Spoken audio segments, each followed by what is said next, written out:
Sí, decías, había un grupo que qué. Que la clase pasada, viste, eh, digamos, cometió el error en las tensiones en las tau XZ, tau RZ, perdón, eh, que las daba por nula. Bueno, después si querés, después de la clase vemos a ver si lo pudieron hacer. Dale. No me acuerdo bien qué grupo era, porque un grupo no presentó nada y bueno, también hay, por ahí habría que... Eh, si querés arrancamos. Sí, arranquemos con el tema y después vemos lo de placas que quedó pendiente. Dale.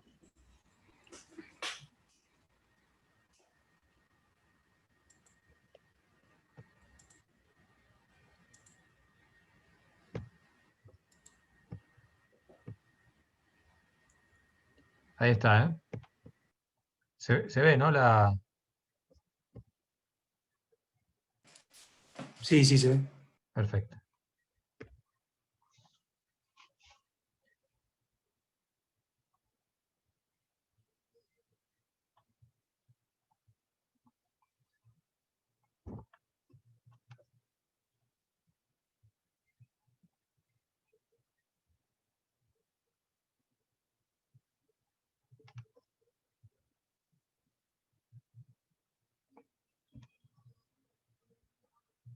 Oscar, estás muteado, tenés el micrófono silenciado, Oscar.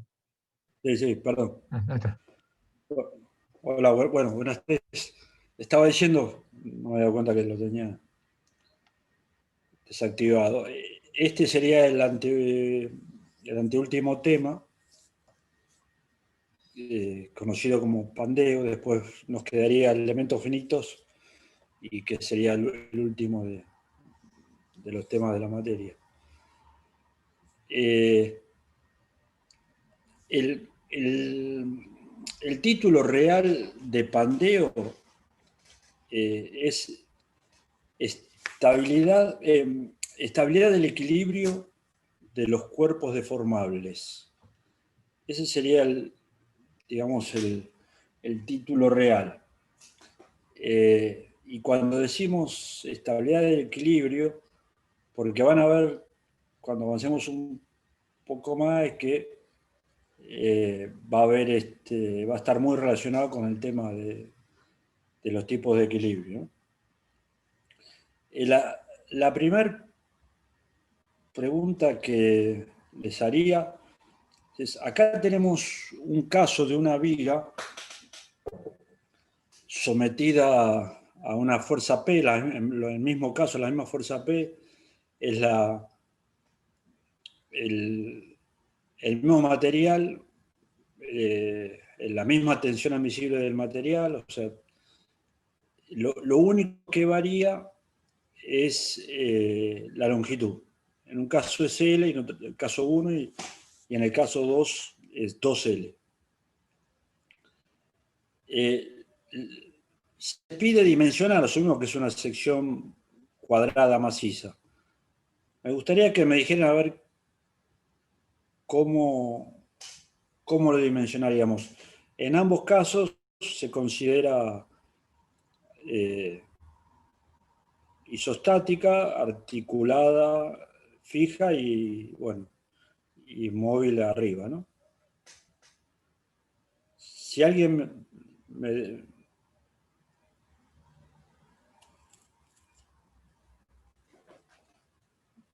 ¿Cómo dimensionaríamos?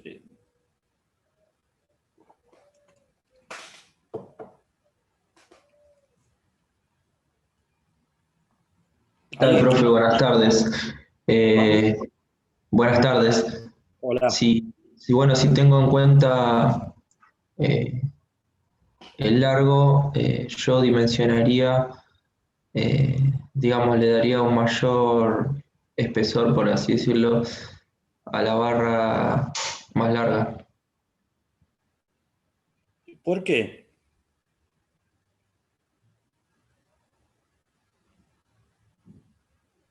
Y porque al aplicar la carga, eh, al tener sobre una barra más larga, la misma tiende a tener más solicitación, ¿no? En la zona central, más o menos, lo pienso así yo, en el medio, Eh, digamos, la zona media de la barra, ¿no? ah, bueno, muy buenísimo tu opinión. Me gustaría ver si hay algún otro que coincida, que no coincida. Sí, pienso lo mismo, por la esbeltez de la barra, ¿no?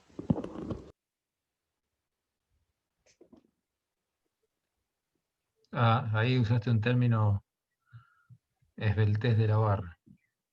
¿Cómo? Creo que usó un término interesante, esbeltez de la barra, dijo uno de los chicos. Eh, Eh, Ahora, lo que creo que expresó Marcelo Manrique, ¿no? Que le daría más sección a la de 2L. Así comentaste.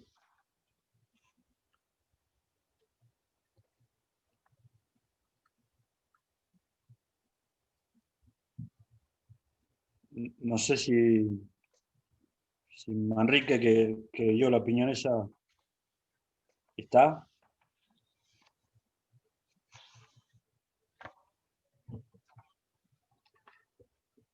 eh, a ver. Sí, dijo eso, dijo que a la que tenía mayor longitud le daría, aumentaría la sección.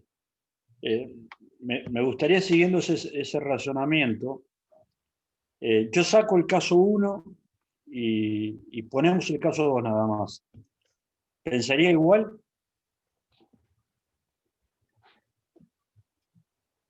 No sé si está Manrique, porque bueno, fue el que dio la opinión Sí, y... profe, estoy acá, disculpe. Sí, Eh, claro, en este caso tomé la comparación, digamos. Como vi una barra más larga y otra más corta, dije eso, pero de todos modos, por lo menos la lógica que utilizaría yo sería que a medida que vaya alargando más la barra, aumentaría la sección. claro.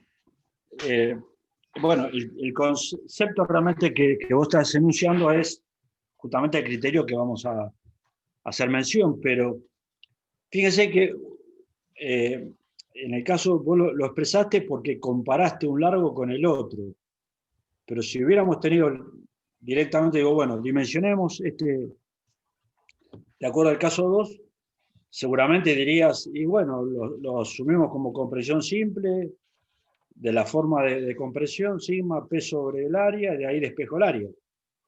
Sigma admisible, ¿no? O sea, sigma de trabajo igual a sigma admisible, y ahí despejas el área. Lo pensarías así. Ahora, claro, acá lo hicimos es profeso porque eh, claramente, en la medida que esa longitud aumenta, empieza a jugar un efecto que, bueno, que lo vamos a cuantificar, que es la esbeltez. Y haciendo un poquito de historia, tenemos que mencionar que era o sea, un físico holandés, allí por el 1700, es el que empezó a cuestionar las fórmulas de compresión simple, diciendo que las tensiones, bueno, el físico llamaba, es un apellido difícil, Muschenbroek, diciendo que las tensiones variaban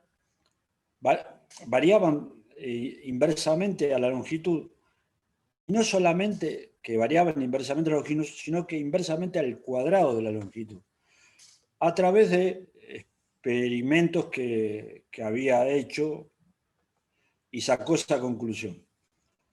Desde ya que también, bueno, cuenta la bibliografía que eso fue desechado, no, no le daban, no le daban pie a su razonamiento, hasta que, bueno, la evidencia clara práctica lo empezó a demostrar. Y bueno, Euler, que es el que vamos a ver su teoría, el que, digamos, dio la solución a este tema. Claramente, la longitud hay que tenerla en cuenta. Y como vamos a ver, y como decía Muschenbrock, la variación es con la longitud al cuadrado, o sea, inversamente a la longitud al cuadrado. O sea, fijémonos la magnitud en lo que depende de esa longitud. Bueno, nosotros si tuviéramos que dimensionar esto, y por lo que ustedes saben de estabilidad 1, no le daría, digamos, no tendrían en cuenta la longitud. Ustedes en los dos casos dimensionarían de la misma manera, les daría la misma sección y el cálculo tendríamos que decir que es válido.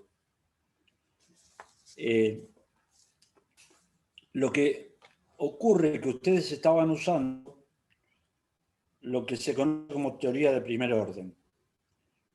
En la teoría de primer orden, todo el cálculo se hace en la posición recta. Las deformaciones que se producen no influyen en el cálculo de los esfuerzos característicos, solamente todo se toma las condiciones de equilibrio en la posición recta. Las tensiones, por supuesto, son proporcionales a las deformaciones.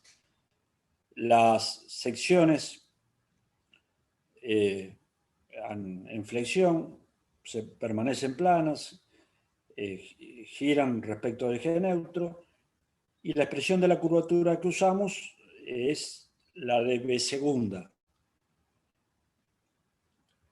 En el caso del estudio de Pandeo, lo que aplicamos es la teoría de segundo orden. Hay una imagen más en la que sigue, Gustavo, que están brevemente enunciadas las teorías. Si querés, después volvemos a esta. Sí. En la que sigue. Ahí avanzó. Acá. Ahí es, digamos, una breve descripción de las teorías. Como dijimos, la teoría que uno lo hubiera resuelto ese problema con lo que ustedes sabían hasta ahora, y donde lo que aplicaron siempre es la teoría de primer orden. En realidad lo que aplicamos hasta ahora, siempre aplicamos la teoría de primer orden. En el caso de la teoría de segundo orden, no hay proporcionalidad entre cargas y deformaciones. Lo que sí, la expresión de la curvatura sigue siendo la misma y vale B segunda. Pero la deformación que aparece, sí, ahora la tenemos que tener en cuenta y influye en las características. En el primer caso, que es lo que se aplicó hasta ahora, digamos, en realidad lo que estamos asumiendo es que el equilibrio era estable. No ocurre con la teoría de segundo orden. Y por último, que esta la mencionamos, pero no la vamos a ver, que es la teoría que se llama post-Pandeo, que es la de tercer orden. En la teoría de tercer orden tampoco existe proporcionalidad entre cargas y deformaciones, pero la expresión de la curvatura que hay que usar es la real, ¿no? O sea, como está indicado ahí, B segunda, la raíz cuadrada de 1 más B' al cuadrado, todo elevado al cubo. O 1 más B' al cuadrado elevado a la 3 medio. Esa sería la teoría post-Pandeo, que la resolución de esos casos se basa, bueno, en integrales elípticas, que eso no lo vamos a ver. En realidad, desde el punto de vista real de dimensionamiento, lo que importa es la teoría de segundo orden, ¿no? Una vez que se produjo el pandeo, generalmente la estructura llegó al colapso y no tengo posibilidad de volver atrás. O sea, por eso que la aplicación es más de tercer orden, más teórica que otra cosa.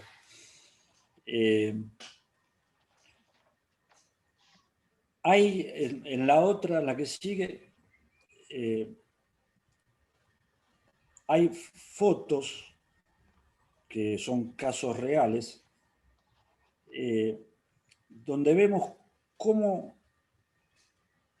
se produce este fenómeno bastante extraño, que hace que el comportamiento que debería ser el que aplicaba por la teoría de primer orden, acá cambia bruscamente. Y lo que tienen ustedes ahí, por ejemplo, son fotos de tubos en el cual se le aplicó, en el caso de la primer figura de la izquierda, una presión externa. En el caso de la figura de la derecha, un tubo también a compresión. Fíjense que hasta ahora, si nosotros tenemos un tubo y lo comprimimos, lo que debería acortarse y no pasar lo que estamos viendo, fíjense en cómo se abolla, bueno, totalmente, ¿no? A presión externa, lo que debería ocurrir es, a presión externa uniforme, ¿no? Debería ocurrir que se comprima, reduzca, hubiera un delta R de compresión, pero mantener la forma cilíndrica. Y como ven en la figura, puede ser elíptica o de distintas formas, que eso depende también de cómo esté sustentado. Después hay otras figuras que también como para ver el fenómeno. Un caso es tubo sometido a torsión. Fíjense que sometido a torsión debería haber una deformación angular y bueno, y mantener también su forma cilíndrica. Y fíjense cómo se produce también un abollamiento que está totalmente fuera de la teoría, inclusive que ustedes han visto y que hemos también nosotros visto en torsión de pieza no circular. Bueno, acá sería la aplicación de teoría de pieza circular, ¿no? Jamás esa presunción se tuvo en cuenta. En la figura de la derecha tenemos un perfil sometido a compresión. Este es un perfil U, en el cual, fíjense en que las salas tienen esa forma ondulada. También fuera de la lógica de compresión pura, que debería simplemente acortarse y mantener la forma original. Hay otras fotos que también ilustran. Bueno, la foto se intercaló, no sé, a ver si la intercalé bien. Puede ser que este no sea el que yo mandé último. Yo Después de esa foto le había agregado Pero no importa, son 2 fotos más que...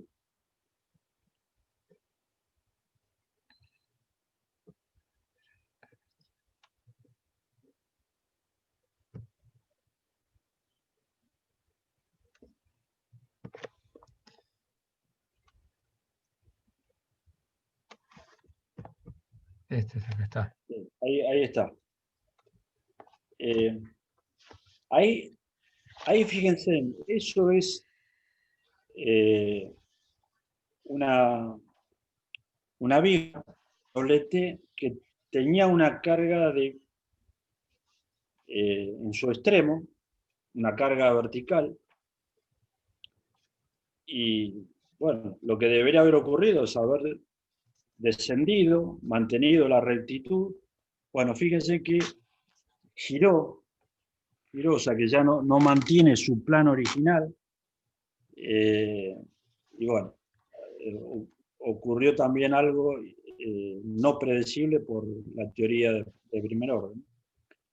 Y después hay otra foto que es algo, también una viga doblete sometido a un momento en el cual, fíjese que se aparta, tiene un corrimiento en la dirección perpendicular, digamos, a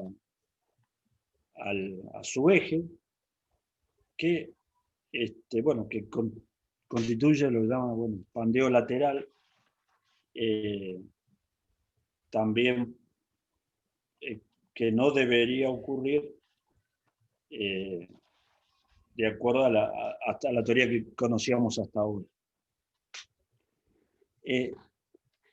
Para que se dé el fenómeno, tiene que ocurrir, primero, que lo que hablamos del concepto de Beltrés, o sea, por ejemplo, en el caso de un tubo, estamos hablando de un tubo, cuanto mayor diámetro es y el espesor es más chico, bueno, es mucho más preponderante la posibilidad de que ocurra. En el caso de un perfil, también un perfil de gran altura, y cuanto el espesor es más chico, también. En el caso de una columna, bueno, cuanto la longitud es más grande y la sección es más chica, también aumenta la posibilidad del fenómeno. No sé si había una pregunta. Había una Me pregunta. dijo que cuando tengo, en caso de los caños Sí. redondos, cuando tengo espesor chico y radio grande. Sí. Ok. O sea, el fenómeno tiene mayor posibilidad de producirse en la medida que se dan esos casos, ¿no? Longitudes grandes respecto a la sección en vigas comprimidas, perfiles con grandes alturas y espesores también pequeños. En el caso de tubos, grandes diámetros y espesores pequeños. Y a su vez, otro aspecto más es que debe haber tensiones de compresión. O sea que tenemos que tener lo que se llaman piezas de características de geometría esbelta, y a su vez tensiones de compresión para que se produzca el fenómeno. Y en todos los casos, lo que se define es, lo llama un esfuerzo crítico. Puede ser un momento crítico, una presión crítica, una carga crítica. Eso es lo que define, digamos, en forma teórica el esfuerzo máximo a partir del cual, bueno, se va a manifestar el fenómeno. El pandeo es un cambio abrupto de la posición original, ¿no? De la configuración original. Eso básicamente es expandeo. Por eso el nombre, estabilidad del equilibrio de los cuerpos deformables, ¿no? En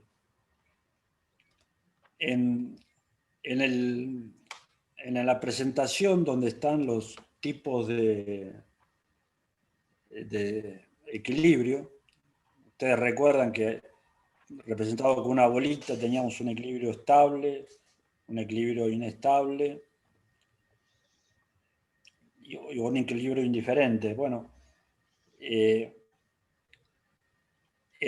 equilibrio estable que está representado ahí, fíjense, yo lo saco de su posición y va a volver cuando cesa la fuerza con la cual lo perturbe, va a volver a su posición original. Ahora, si estoy en una situación de equilibrio inestable, al menor esfuerzo que le hago,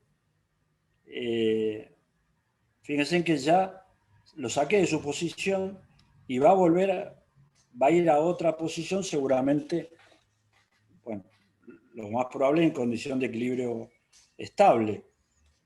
En el caso del pandeo sería, bueno, pasó a otra posición, pero probablemente con el colapso de la estructura, ¿no? A una posición en la cual ya la estructura queda inutilizada. Y el equilibrio indiferente, que está mencionado en lo tercero, es una posición donde no se puede determinar, no hay una posición fija en la cual esa esferita va a permanecer, puede oscilar, ¿no?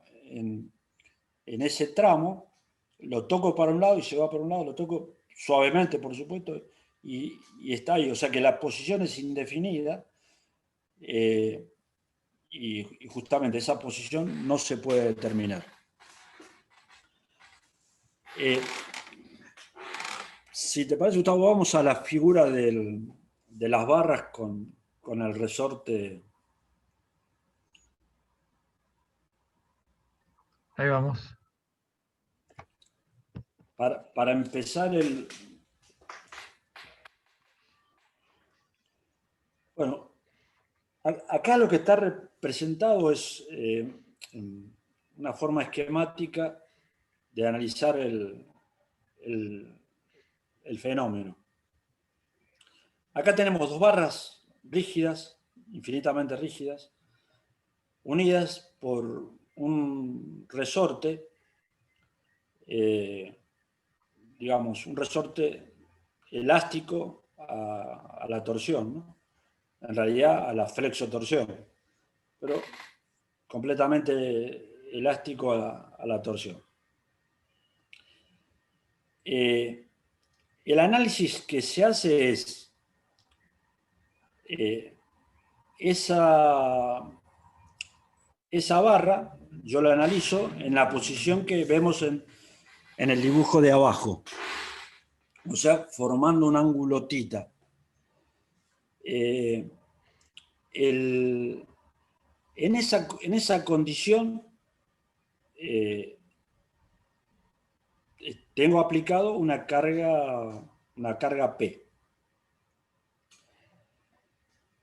Si la condición fuera teórica ideal, yo para ponerlo en esa posición le tengo que aplicar una pequeña perturbación lateral.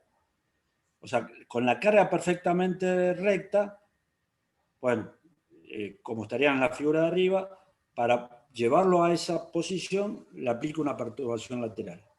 Y tengo la posición de abajo. En esa condición planteo el equilibrio y es lo que ustedes tienen expresado ahí. P 4K sobre L, θ sobre seno de θ. K es la rigidez a torsión del resorte. Y lo que hago es analizar de acuerdo al gráfico de la derecha. Si cuando quito la perturbación vuelve a la posición de arriba, es que estoy en una zona por debajo del valor 1. Acá estoy graficando P sobre 4K por L versus delta sobre L. Delta es el desplazamiento máximo de esas dos barras rígidamente unidas con el resorte. Y L es la longitud total, ¿no? O sea, es para dimensionalizar los valores. Aumento esa carga, la carga P, le aplico la perturbación, analizo, quito la perturbación y veo que vuelve a la configuración recta de arriba. O sea que todos esos puntos están por debajo del punto 1. ¿Qué pasa? La fuerza de restauración elástica del resorte es mayor que la fuerza de compresión y vuelve a la posición inicial. Llega un momento en el cual, y estaríamos ahí en la zona donde está indicado con 1, que aplico la perturbación, o sea, hay una fuerza P en el cual aplico la perturbación. Cuando quito la perturbación, esa perturbación, acuérdense que puede ser realmente pequeña. En el caso de una estructura puede ser hasta un viento, o sea, lo cual lo hace que el fenómeno sea muy, muy crítico, ¿no? No es que tenga que haber una carga inmensa transversal para que se produzca.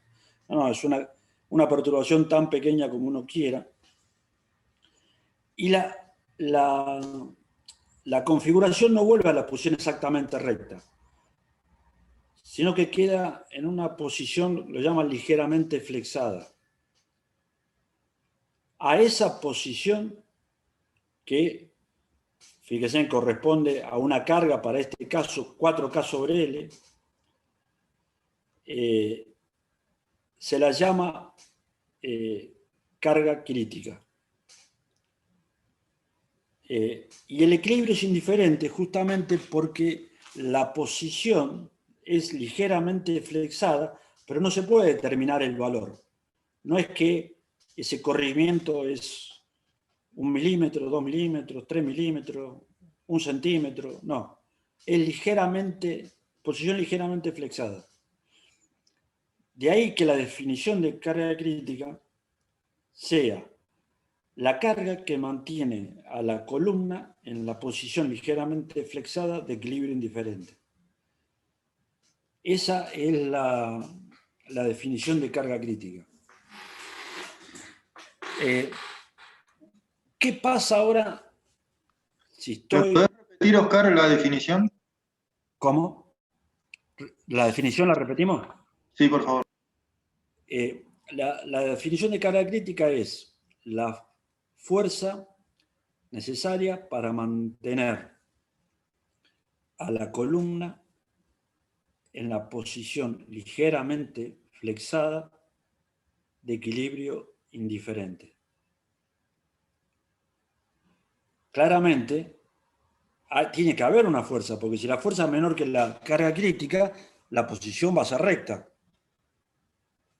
Entonces, hay una carga que se requiere para mantenerla después de la perturbación, y quito la perturbación, en mantener la fuerza en esa posición de equilibrio indiferente, en la posición ligeramente flexada. Profe, Toda la disculpa, zona una de pregunta. 1 para abajo. Sí. Ligeramente, cuando dijo que algo se encuentra ligeramente flexado, ¿significa que no se podía medir? Claro, ese ligeramente no se puede cuantificar. Es decir, Buenísimo, gracias. yo no puedo decir que ligeramente es, supongamos una columna que está comprimida, le apliqué la perturbación y quedó, está justo en la carga crítica, ¿no? Y va a estar ligeramente flexada, va a estar con una pequeña deformación. Ahora, ese valor no se puede cuantificar, es ligeramente flexado. ¿Vieron cuando vimos la imagen de equilibrio indiferente? La bolita podía moverse en ese tramo, pero si yo fijo una posición X y pongo 1 centímetro, bueno, puede ir un poquito para allá, un poquito para el otro lado, no, levemente, pero no puedo precisar su posición. Oscila ahí en un valor muy pequeño. Asumamos que para entender más el fenómeno, digamos que la zona de esa recta de equilibrio diferente es cortita, ¿no? Es bien acotada. Después ya baja bruscamente. O sea que si lo saco de ahí, va a ir claramente a una posición con otro equilibrio, ¿no? O sea que supongamos que ese tramo recto es muy pequeñito. Entonces, la esferita ahí se va a mover dentro de esas posibilidades. Si la perturbación es muy grande, se va de ahí y se va a otra condición de equilibrio, ¿no? Seguramente estable. Y es lo que vemos acá.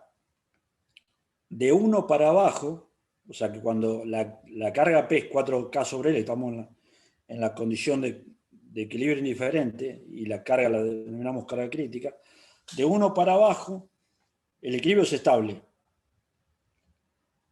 De 1 para arriba ocurre lo siguiente: yo tengo una carga mayor que 4K sobre L. Estoy de 1 para arriba. Y le aplico la perturbación y pasó a la posición, o sea, para ver cuál es la posición final, tengo que llevar ese punto, que estoy por arriba de 1, hasta la curva que está indicada ahí. O sea, con una gran deformación, ¿no?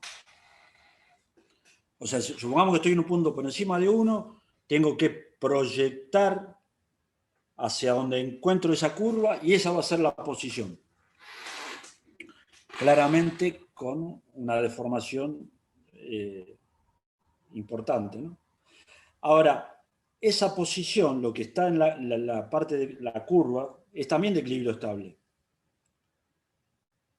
Es lo que le ocurriría a la esferita si está en la parte recta, que es muy cortita, y le aplico la perturbación y bueno, y baja, supongamos, eso continúa a una escala hacia abajo, bueno, va a caer ahí, en otro equilibrio estable con un desplazamiento grande. Claramente, a medida que P es mucho mayor que 4K sobre L, esa deformación aumenta, lo veo en el gráfico, ¿no? O sea, de 1 para arriba es inestable, pero inestable estoy con la esferita en la parte en la parte convexa, ¿no? Arriba de todo. No le apliqué la perturbación. Está en equilibrio inestable. Ahora le apliqué la perturbación, ¡pum! Fue a parar a otra condición que va a ser de equilibrio estable con una deformación apreciable, ¿no?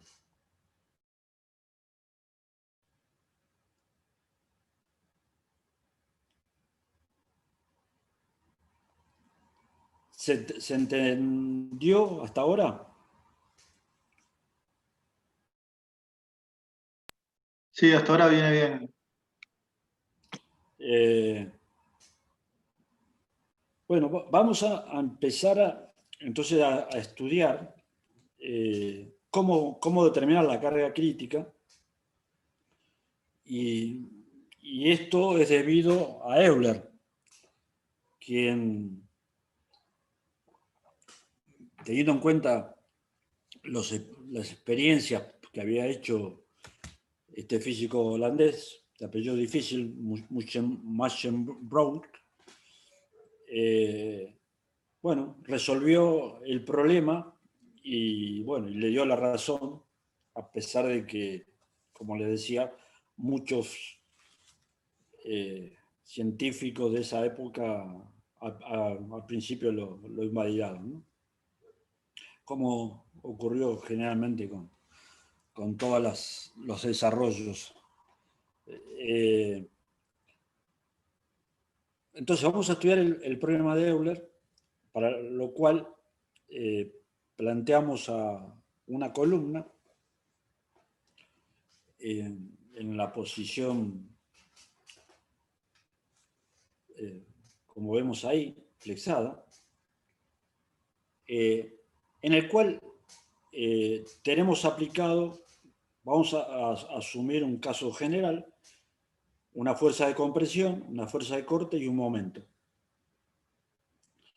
El análisis lo hacemos a una distancia X de esa columna.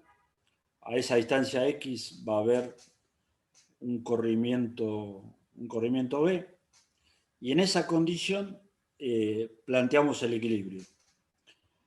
El equilibrio entre las fuerzas exteriores y las fuerzas interiores, ustedes ya lo recuerdan. En este caso tenemos el momento más Q por X más P por B, que va a ser igual a... ¿Se acuerdan que el signo era por el tema de la concavidad, que era diferente con... para un momento positivo teníamos una concavidad negativa, entonces le aplicábamos el signo menos, pero era la curvatura por EJ. La curvatura, dijimos que vamos a aplicar la teoría de segundo orden, es la derivada segunda. A esa ecuación de equilibrio la derivamos dos veces, llegamos a la expresión P derivada segunda de B respecto de X dos veces, más derivada cuarta de B respecto de X cuatro veces por EJ igual a 0. De ahí lo que hacemos es dividir por EJ y me queda P sobre J, derivada segunda de B respecto de X dos veces, más derivada cuarta de B respecto de X cuatro veces igual a 0. Al término, P sobre J lo vamos a llamar K cuadrado. Es simplemente, se lo suele llamar así. ¿Alguno recuerda? O sea, la solución que vamos a hallar va a ser la integración de esa ecuación diferencial y después aplicar las condiciones de contorno. ¿Alguno recuerda qué tipo de solución sería la de esta ecuación diferencial? Es una diferencial de cuarto orden a derivadas totales, homogénea, ¿no?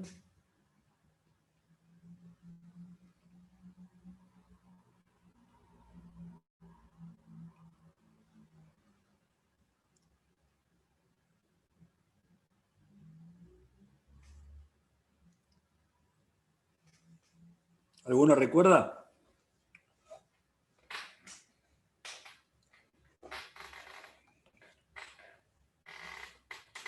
Bueno, la solución es del tipo senoidal y es la que tenemos expresado arriba. Es del tipo C1 seno de K por X, más C2 coseno de K por X, más C3 por X, más C4.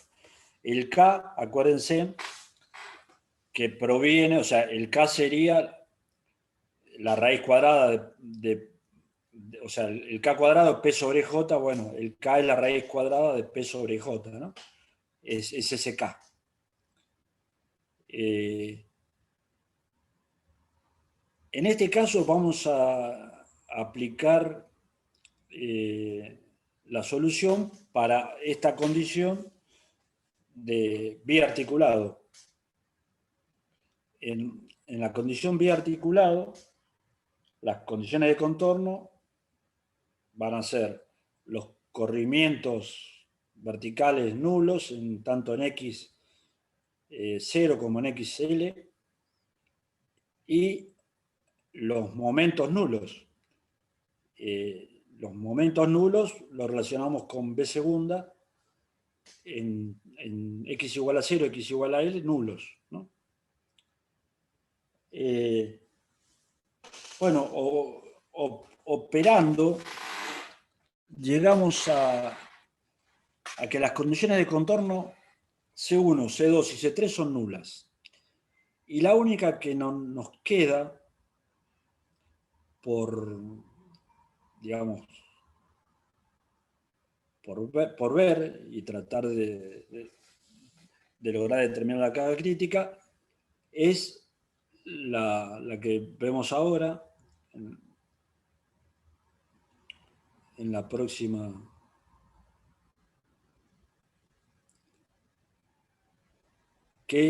O sea, la única que nos quedaría es esa. De B segunda de L igual a 0, nos aparece que K cuadrado menos K cuadrado C1 seno de K por L igual a 0.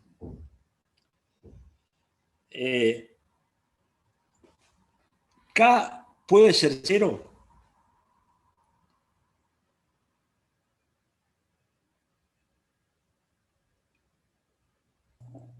Les pregunto a ver si alguno.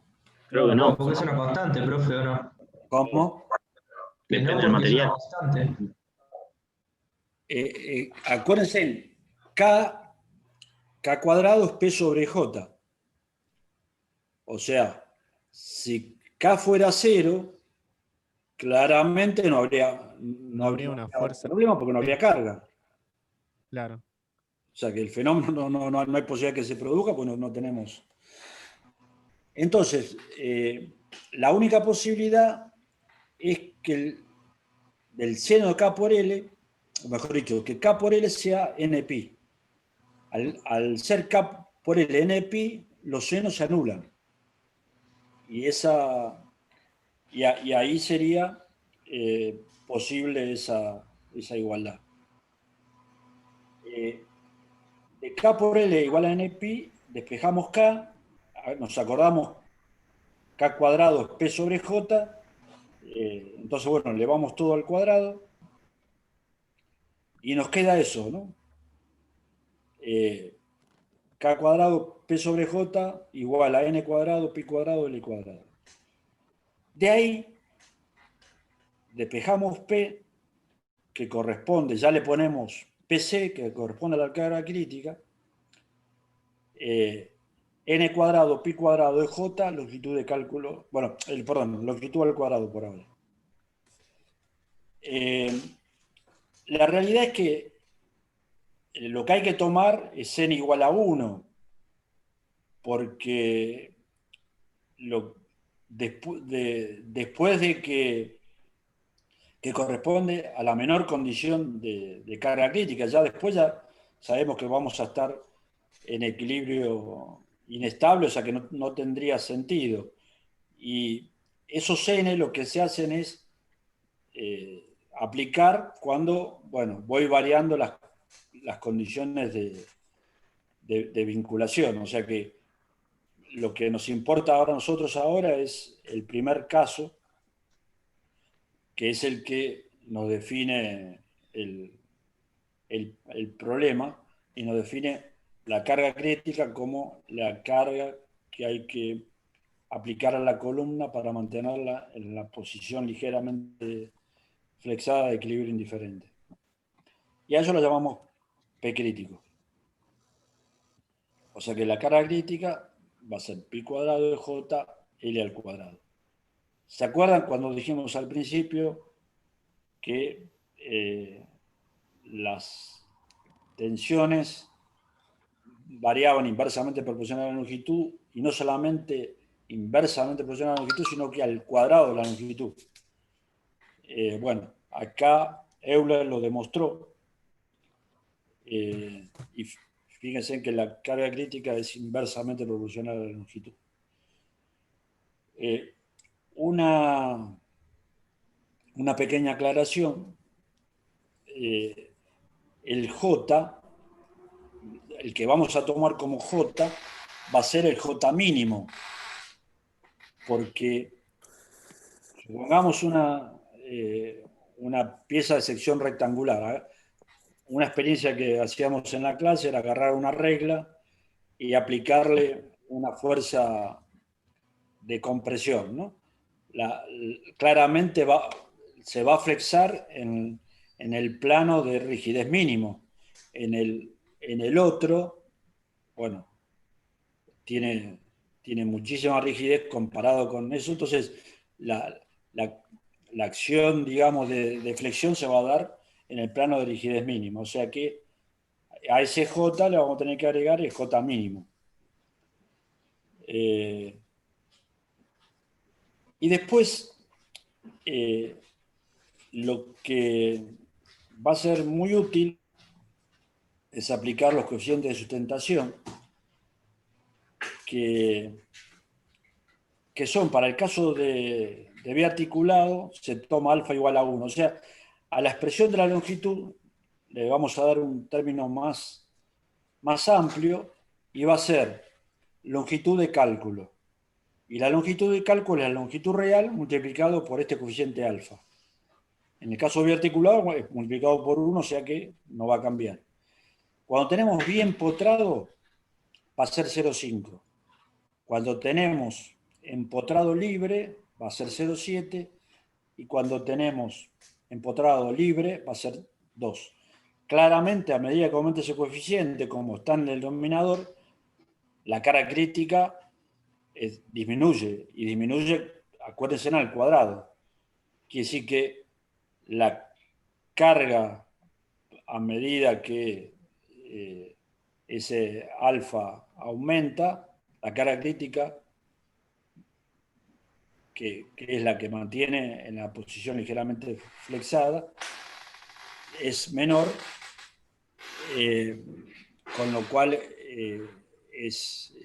se relaciona también con el caso es mucho más exigente que si lo tenemos, por ejemplo, bien potrado. O sea, bien potrado voy a poder tener cargas críticas mucho mayores, ¿no?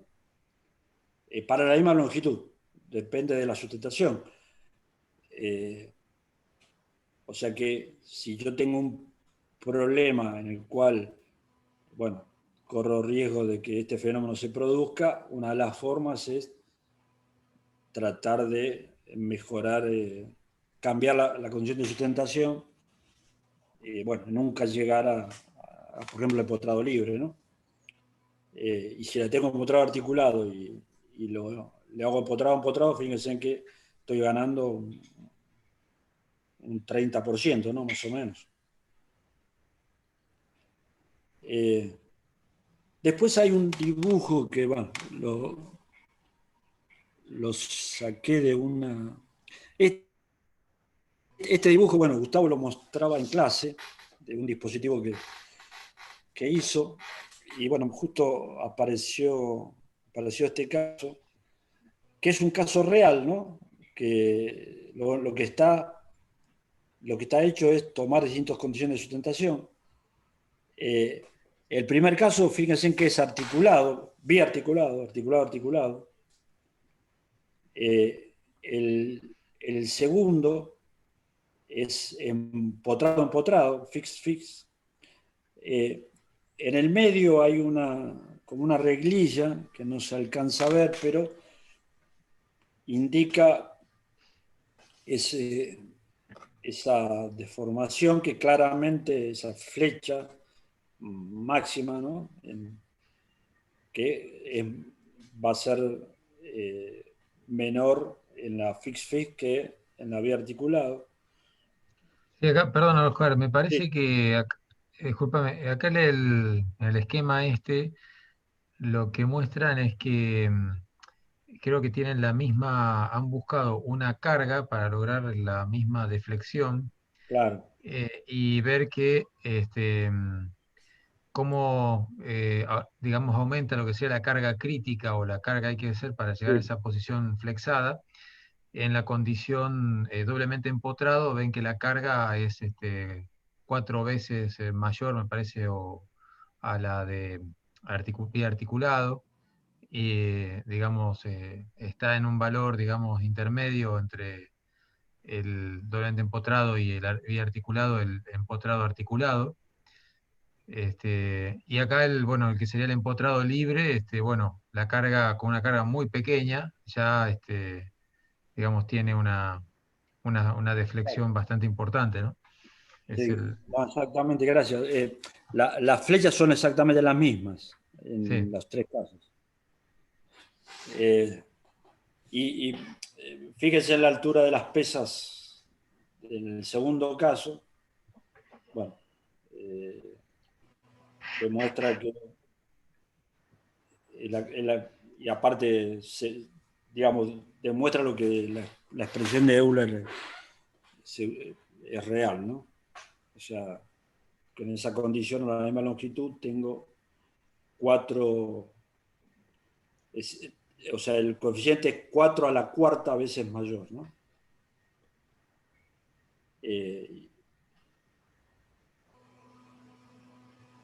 Bueno, después creo que con eso terminamos. No sé si quedaba algo. esta parte sí. Después hay un ejemplo que Marcelo va a mostrar cómo determinar la carga crítica, un ejemplo práctico para ver un poco la aplicación de Euler. Entonces, Marcelo,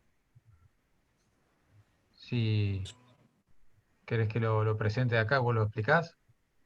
Yo lo tengo para compartir, Gustavo, si Dale, querés. dale, perfecto. Bueno, Como, no sé, de lo que como explicó, último, y ahora por ahí va a quedar más claro con los ejercicios que dé Marcelo, tengan en cuenta que Euler aplica en el periodo elástico. O sea que nosotros teníamos la definición de carga crítica, podemos definir, o sea, carga crítica P cuadrado EJ mínimo sobre longitud de cálculo al cuadrado. Podemos definir la tensión crítica, que no es ni más ni menos que la carga crítica sobre el área. Bueno, esa relación de sigma crítica, que es la carga crítica sobre el área, tiene que ser menor o igual que la tensión de proporcionalidad, tensión elástica del material. Es todo lo que vimos hasta ahora aplica en régimen elástico. Después vamos a ver también curva sigma lambda, a ver el mínima o el test máxima, pero tengan en cuenta que nosotros calculamos la carga crítica, la dividimos por el área, eso nos da la sigma crítica, y eso tiene que estar menor o igual, como máximo, igual a la tensión de proporcionalidad. Fuera, si nos da mayor, el problema ya no se rige por la teoría de Euler, hay que aplicar otras teorías que las vamos a ver, y no se puede determinar la carga crítica de Euler, ¿no? Ahora va a quedar más claro con los ejercicios. bueno, bueno, voy a... Profe, yo tengo una consulta. Sí, Sí, sí.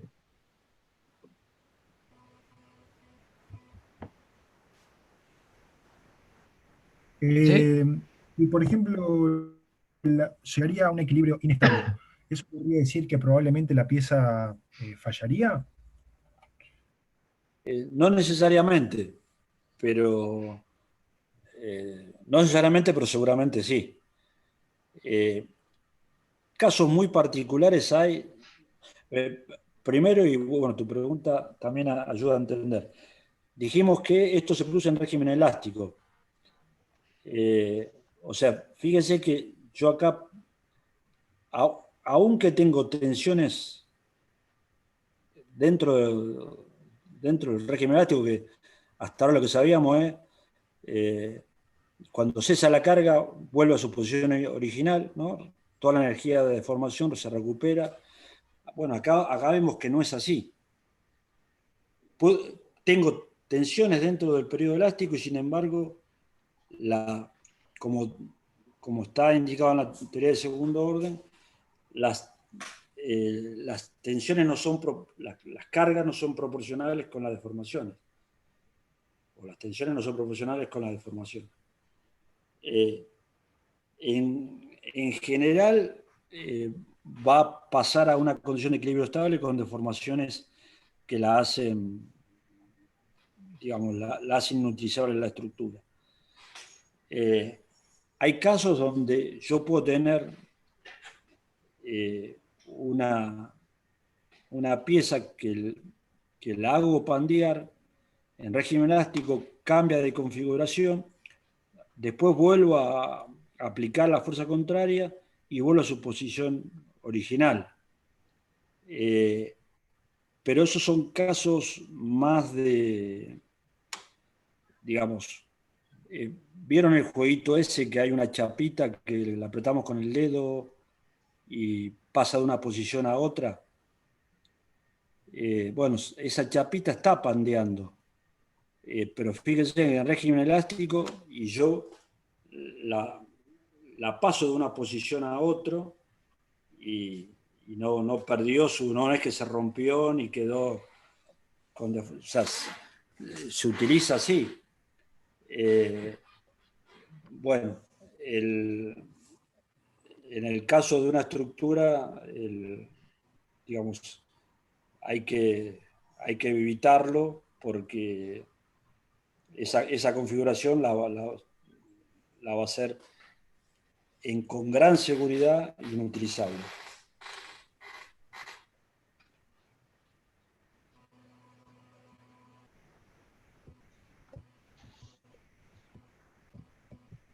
No sé si Gustavo querés.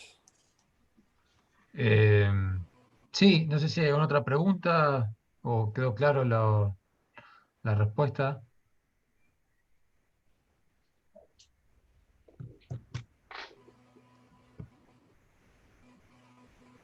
Bueno, no voy a pasar a Marcelo para que pueda compartir. Un segundito, voy a buscar el...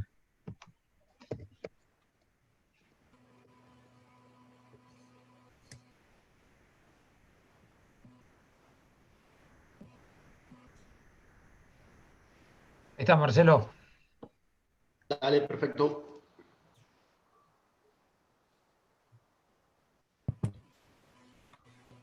Bueno, para empezar a resolver un ejercicio por pandeo, como recién dijo Oscar, tomando la teoría de Euler, siempre va a ser en un periodo elástico, ¿sí? La teoría de Euler se cumple solamente en un periodo elástico.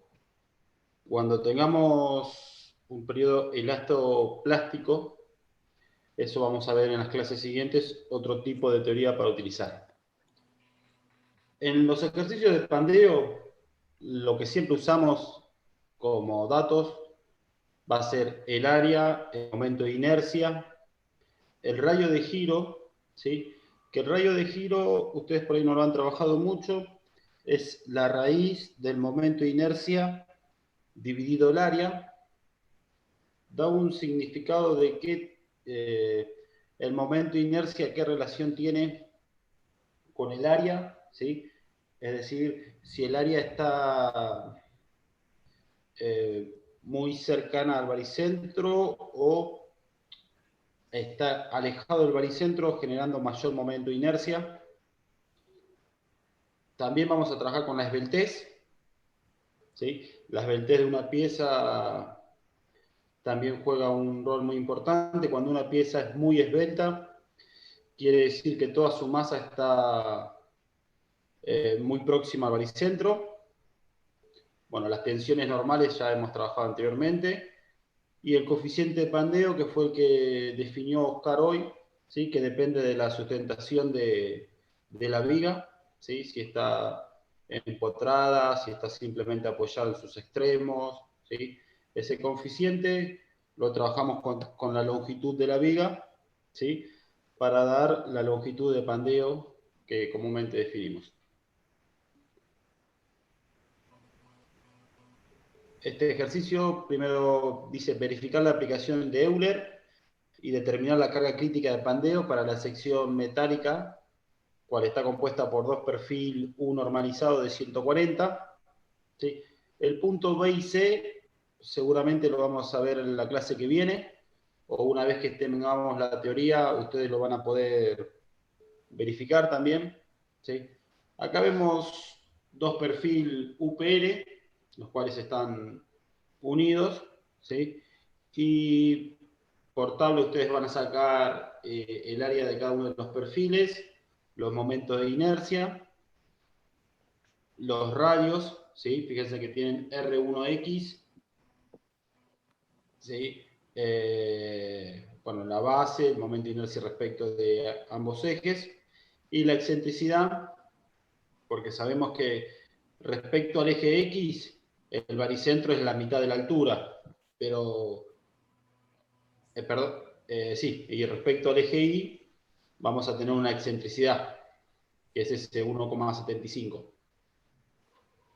Si nosotros vemos el isostático que tenemos, sería el que se ve a continuación. Tiene una forma de una L, ¿sí? Que tiene una carga puntual y una carga distribuida en la barra BC, ¿sí? Lo cual observamos que a la barra BC generaría una flexión esas cargas. A diferencia en la barra BA, eso está generando compresión, ¿sí? Que sería el caso de pandeo. Para que haya pandeo tendría que aparecer esfuerzos de compresión. Acá vemos que la sección que tenemos del perfil UPN, en el plano IZ estaría empotrado y libre en el nodo B, a diferencia del plano XZ, donde tendría vínculos de segunda especie. Esto, para que ustedes lo puedan entender, sería las secciones está en el plano XY, ¿sí? Y estaríamos como trabajando si fuera en el espacio, como realmente se hace. La carga P, vemos que a nuestra barra AB, al comprimirla, esa pieza podría pandear en alguna dirección, ¿sí? Podría pandear en la dirección de X o en la dirección de Y. Para poder identificar eso, nosotros vamos a tener que ver, ¿sí?, cuál de los dos casos es el más desfavorable, ¿sí? ¿Qué va a jugar ahí? Va a jugar el coeficiente de pandeo, como dijimos, K, y también va a tener que tener en cuenta el momento de inercia de la pieza, ¿sí? Si la pieza estuviera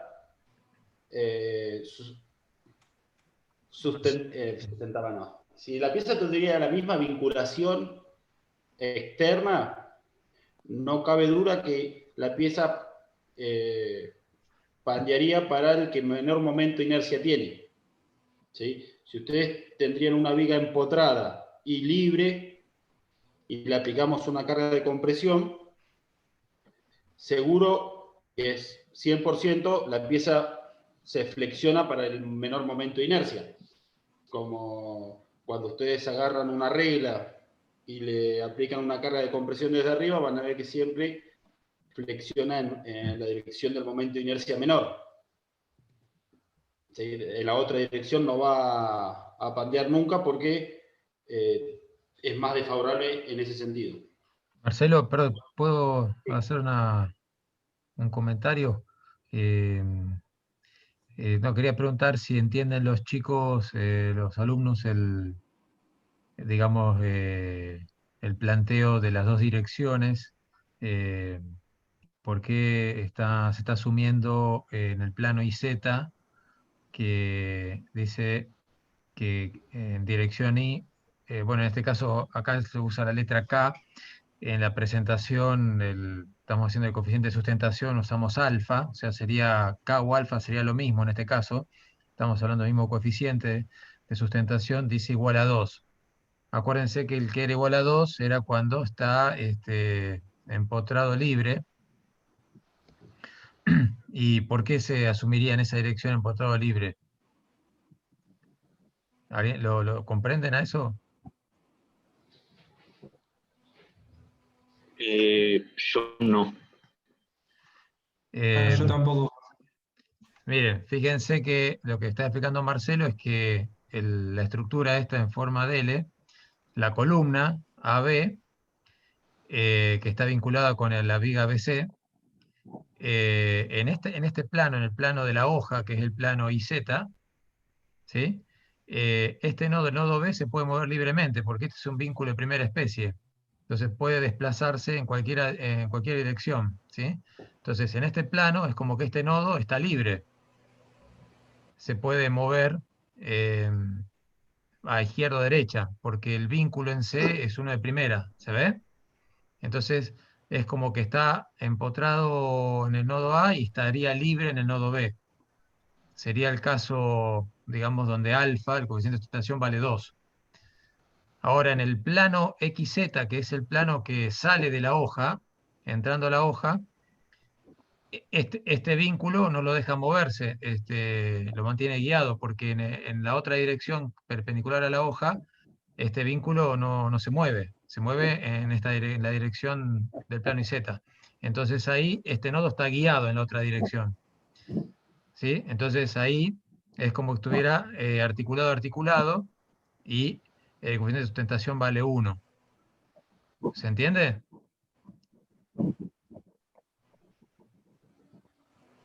Por el tipo de reacción que genera C, ¿no? ¿Cómo? Es por el tipo de reacción que genera C.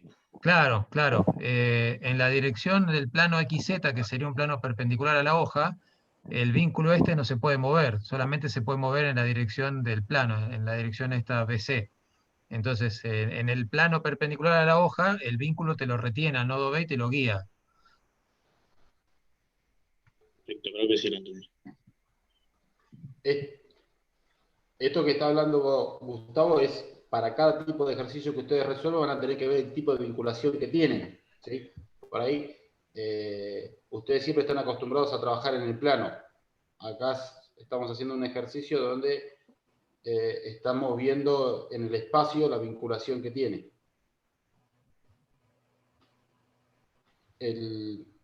Acá a continuación aparece lo que hablaba recién Oscar y Gustavo, ¿sí? Fíjense en que para cada caso, ¿sí?, va a tener un coeficiente de pandeo distinto. En este era 1, en este aparece 2, en este 0,5, ¿sí?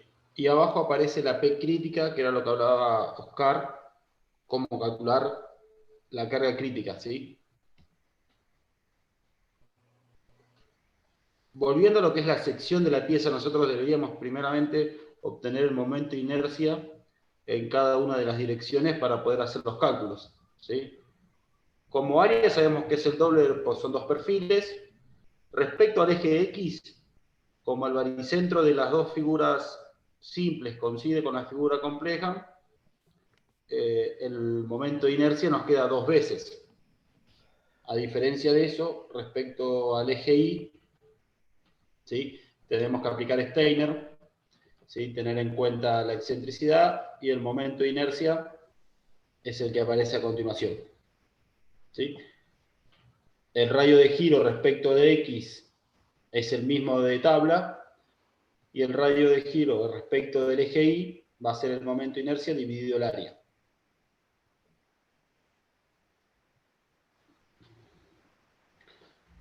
Esto sería calcular las reacciones en A, que sería la fuerza de compresión que va a estar sometida a la barra AB, ¿sí?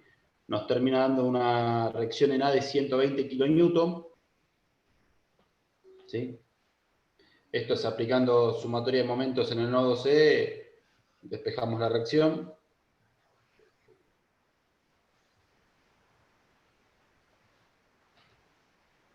Y a continuación pasamos a calcular la esbeltez, ¿sí? La esbeltez relaciona la longitud de pandeo con el radio de giro, ¿sí? En este caso nosotros vamos a tener que calcular la esbeltez tanto en la dirección de X como en la dirección de Y, ¿sí?, los planos YZ y XZ. Fíjense que para la esbeltez X usamos coeficiente 2 y para la esbeltez sí usamos el coeficiente 1, dándonos como esbeltez 183 y 109 en cada una de las direcciones. ¿Sí? Que nos haya dado la esbeltez respecto al eje X mayor significa que esa pieza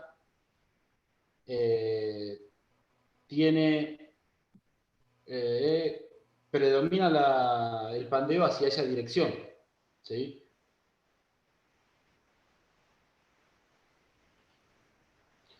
Ahora, de acuerdo a lo que habíamos visto de la expresión de Euler, ¿sí? La carga crítica dividido el área nos va a dar la tensión crítica, como figura acá arriba. ¿Sí? Ahora, lo que nosotros primeramente deberíamos hacer es calcular cuál es la esbeltez límite. ¿Sí? Profe, disculpe que le interrumpa, una consulta. Con respecto a la esbeltez, dijo que cuanto mayor sea la esbeltez, Sí. va a ser mayor el pandeo, digamos. Sí, la realidad es esto. Cuanto mayor sea la esbeltez de la pieza, quiere decir que la longitud respecto del radio de giro de la pieza es mayor. ¿Sí?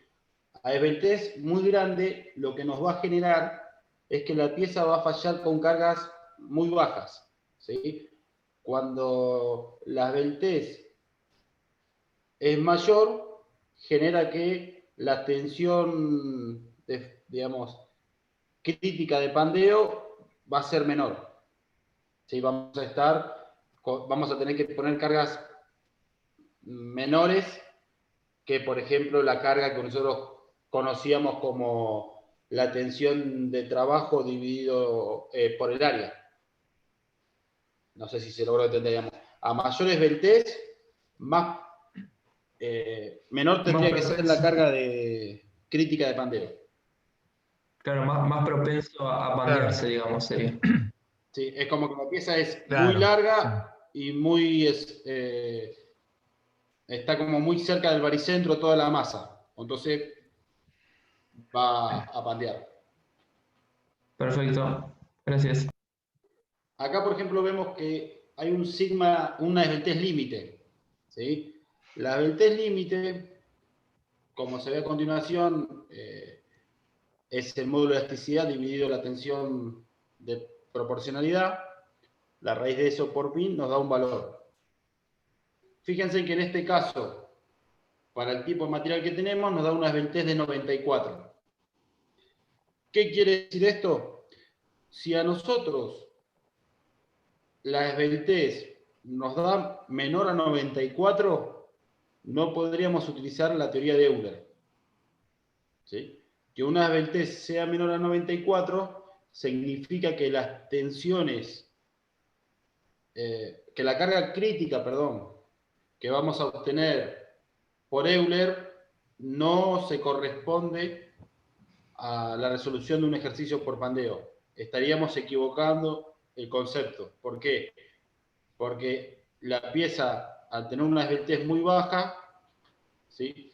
La carga por pandeo va a estar en un periodo plástico. ¿Sí? A nosotros las esbeltez nos tiene que dar por encima de esta esbeltez límite. Anteriormente nos obtuvimos 109 y 183. ¿Sí? 183 es la mayor, sabemos que va a pandear en esa dirección. Si en la otra dirección nos hubiese dado cualquier otro valor, no es lo que a nosotros nos interesa. A nosotros nos interesa la esbeltez máxima, que en este caso es 183. Como es mayor... Marce, sí, Marce, perdón, quería comentar una cosita nomás. En la ecuación que está arriba de la tensión crítica, el E que aparece ahí es el módulo de elasticidad, tendría que ser el E mayúscula, no se confundan con un épsilon, ¿no? Es pi cuadrado por módulo de elasticidad por E. en la fórmula. Sí, sí, era para, por ahí puede haber una confusión, porque después cuando se despeja aparece el E, que es el modo de elasticidad, ¿no? Acá también, donde está el E en el pi cuadrado, este es el modo de elasticidad longitudinal, y bueno, se pasa de la fórmula de la carga crítica sobre el área a esta expresión de pi cuadrado por E sobre lambda cuadrado, trabajándolo con operando ahí con el momento de inercia, Sí. dividiendo por el momento de inercia, se llega a ponerlo en términos de la esbeltez. Y bueno, de ahí se despeja, poniendo como límite la tensión de proporcionalidad, que es hasta donde llega la validez de la ecuación de Euler. Entonces, por eso se reemplaza la tensión crítica por el sigma p de proporcionalidad, y ahí se despeja el lambda límite, como decía Marcelo, que es hasta dónde es válida la ley de Euler, ¿no? La ecuación de Euler, la teoría de Euler, que en este caso para este material da 94,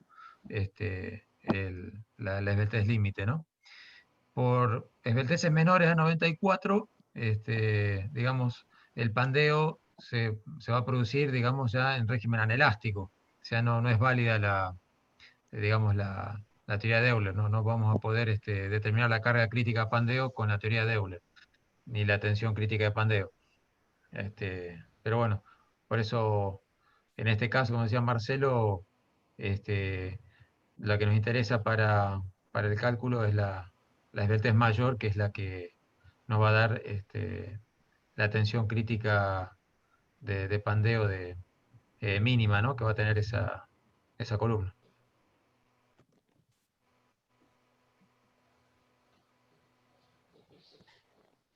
Como hablábamos recién, teniendo esa esbeltez máxima de 183, vamos a poder calcular la P crítica, ¿sí? Que en este caso nos da 271 kN, ¿sí? Y nosotros teníamos, de acuerdo al ejercicio, una carga de compresión de 120, si no mal recuerdo, ¿sí? En ese caso, ustedes pueden ver que 120 contra 251 verifica. Acá en el ejercicio ponemos que no verifica porque existía un coeficiente de seguridad, ¿sí?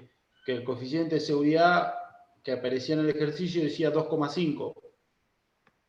Siempre que haya algún ejercicio van a tener coeficientes de seguridad, en este caso puede ser muy elevado, tal vez porque hay otro tipo de esfuerzos que no estuvimos teniendo en cuenta, como puede ser la flexión a la cual puede estar sometida también esa viga, ¿sí? Pero en este caso, fíjense en que la carga crítica sería el área por pi cuadrado por el módulo de elasticidad dividido la esbeltez, nos da un valor, ¿sí? Si la carga que nosotros tenemos aplicada es mayor a ese valor, no estaría verificando el ejercicio, ¿sí? En este caso, como dije recién, por el coeficiente de seguridad que tenemos, no verifica. Marcelo, sería bueno aclararle que, digamos, con el concepto de carga crítica no se debe verificar cargas admisibles ni cargas máximas, ¿no? Que para eso usamos otra metodología. Esto. Sí, pasa que eso es la clase que viene, Oscar. Sí, sí. No digo, porque viste que después se confunden en cuanto a que piensan que con esto van a dimensionar o que esto No. es un concepto más teórico, ¿no? Por eso. Sí, esto es para verificar, estamos haciendo acá. Siempre, ustedes piensen que pandeo siempre ustedes lo van a usar como verificación, ¿sí?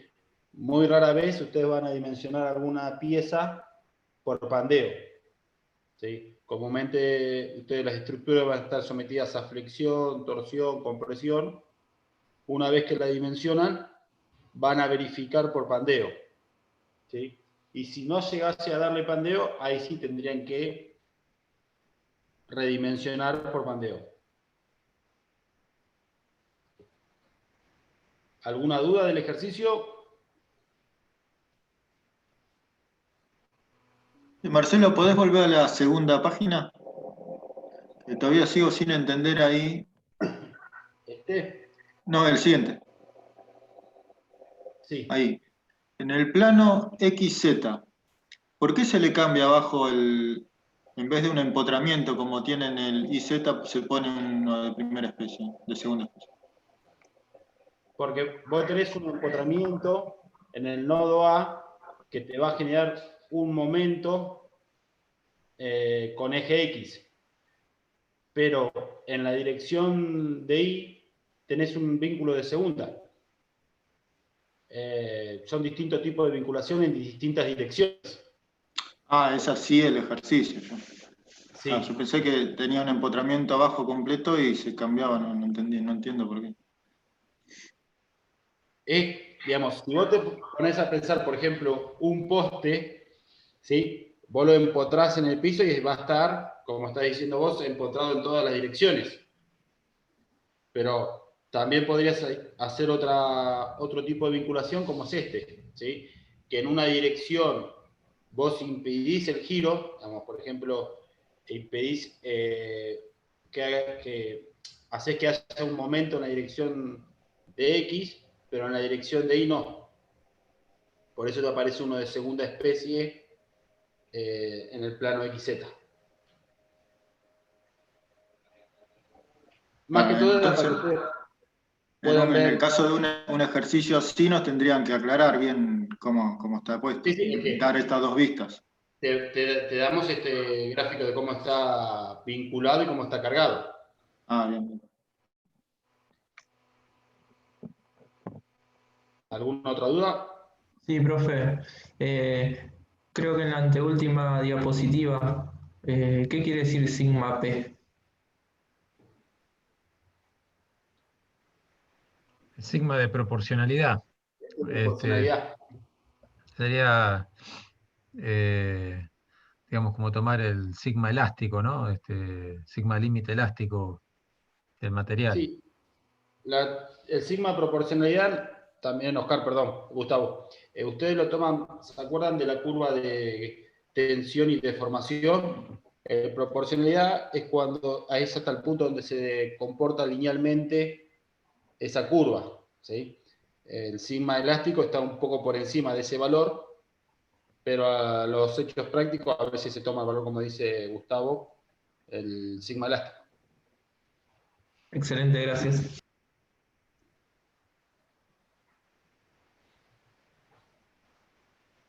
¿Se entendió que para este método ustedes lo que hacen es calculan una esbeltez, comparan con la esbeltez límite? Si están por encima de esa esbeltez límite, esta teoría sirve, ¿sí? Y calculan una P crítica, ¿sí? Para obtener el valor máximo de carga capaz de soportar la vida que ustedes tienen, ¿sí? En este caso ustedes obtienen la esbeltez límite, obtienen la esbeltez de su pieza, calculan la P crítica y pueden comparar la carga que tiene su isostático o su hiperestático o la barra que están analizando, la comparan con la P crítica. Si la carga crítica es mayor, la pieza no va a fallar. Si es al revés, va a fallar siempre que ustedes ya hayan visto que esté por las esbeltez el valor como tiene que dar. Y en este caso, ¿por qué fallaba si no estaba cargado con 90 y pico el ejercicio? Está cargado con 120. ¿Sí? Y la P crítica es 251. Pero en el enunciado colocaba como un coeficiente de seguridad. ¿Sí? Que ese coeficiente de seguridad nos bajó a 100. Recuerden que el coeficiente de seguridad lo asume cada uno de acuerdo a la práctica, de acuerdo a cada resolución en particular. Este ejercicio pone un coeficiente de seguridad elevado porque seguramente hay una combinación de efectos. Seguramente las tensiones que genera, por ejemplo, esfuerzos de flexión, son muy elevadas y ustedes van a tener que combinar ambos efectos. Si el Sí. coeficiente de seguridad...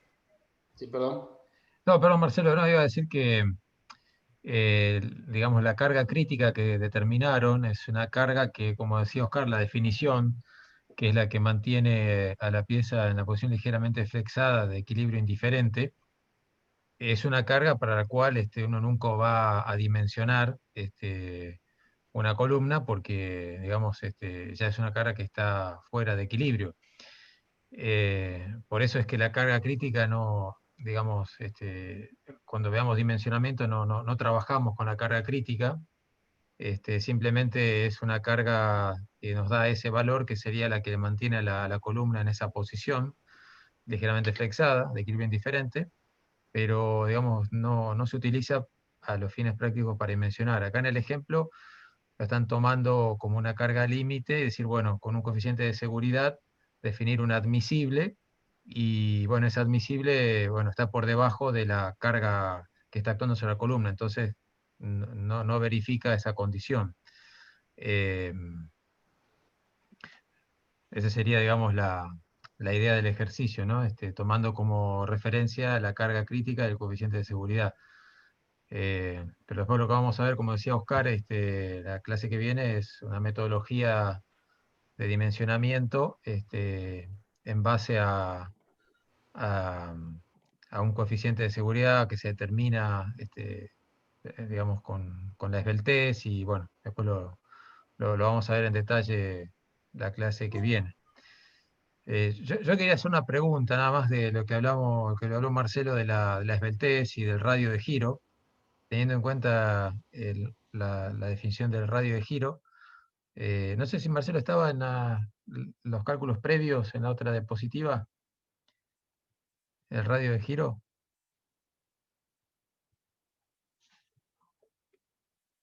Hola, Marcelo.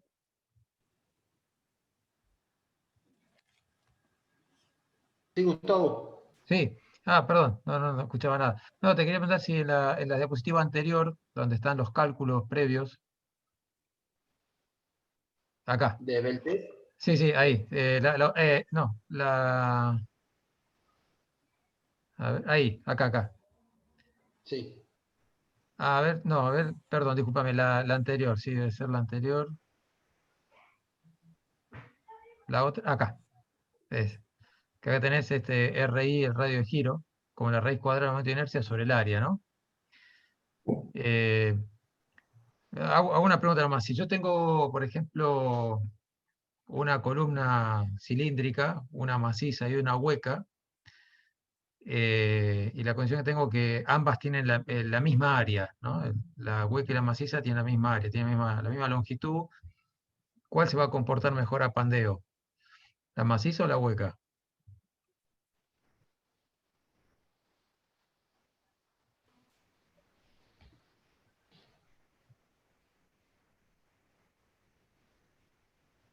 Piensen en el momento de inercia. La hueca. La que tiene mayor área, supongo, profe. No, el área es la misma de las dos tienen la misma área.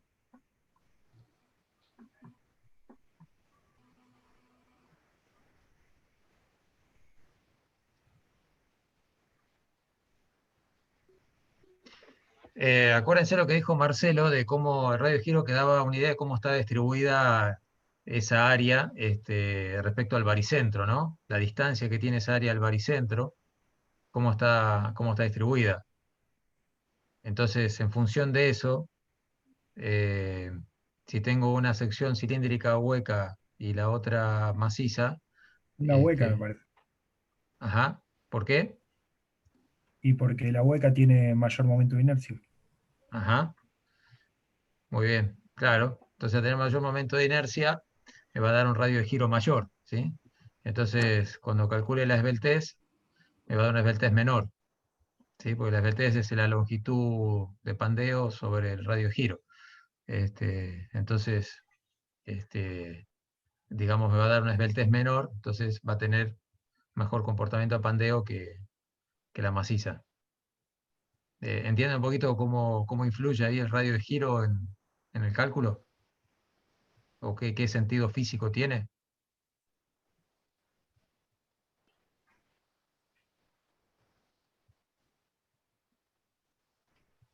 Bueno, perfecto.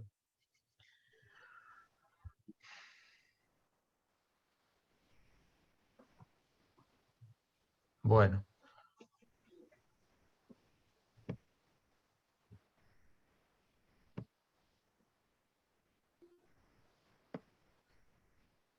¿Alguna duda, chicos, de lo que explicó Marcelo o lo que explicó Oscar?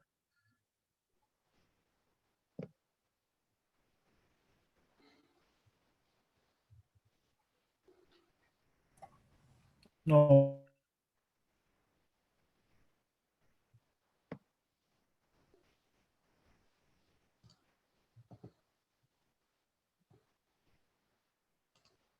Bueno, dejo de compartir, Gustavo. Dale, Marcé.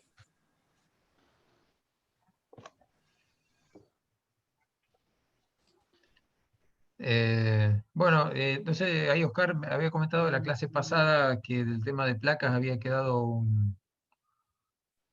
algo para revisar, ¿no? De un ejercicio.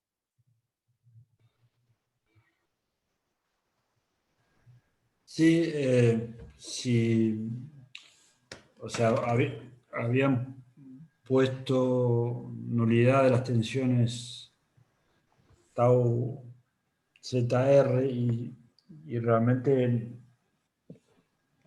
había determinados lugares, secciones donde no era nulo. No sé si lo pudieron ver eso. Había dos casos, un grupo, Marcelo se va a acordar bien, que tenía que volver a presentar porque no lo presentó, y a el grupo que presentó solamente tenía que corregir ese tema. El grupo 9 era el que no había presentado y el grupo 1 es el que tuvo el ejercicio muy bien, pero tenía esos errores.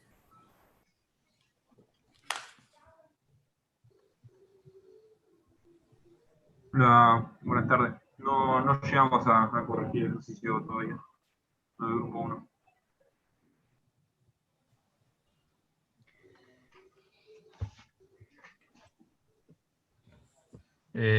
Bueno, traten de enviarlo en la semana, subirlo al campus, si lo pueden corregir. Y bueno, en todo caso, la clase que viene lo vemos entre todos. Eh, bueno, respecto había una consulta sobre el tema del momento torsor en placas planas que había hecho Juan Pensotti. Juan, mirá, sí, hay que revisar la fórmula de la expresión en serie para el momento torsor en la placa, porque te tiene que dar momento por unidad de longitud. Este, o sea, tiene que ser eh, el momento te va a dar unidad de fuerza. En realidad, te tiene que dar una unidad de fuerza. Y yo, mirá, después hice por definición, viste, o sea, con la función W derivé dos veces, una vez respecto de X y otra vez respecto de Y, y en realidad era como que se cancelaba la N, por así decir. Sí. Y ahí me dan las unidades. Lo que quizás yo tengo una duda conceptual era el momento torsor, o sea, se genera, pero no es que hay como en cierto punto un equilibrio interno, o sea, para graficarlo, ¿cómo se grafica? ¿Constante o en realidad es cero porque tenés las cargas que están en los apoyos y después la carga que está aplicada sobre la placa, ¿no? Sí.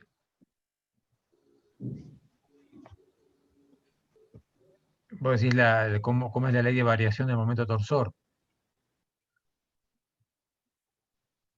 Uy, ahí va. Sí, exacto.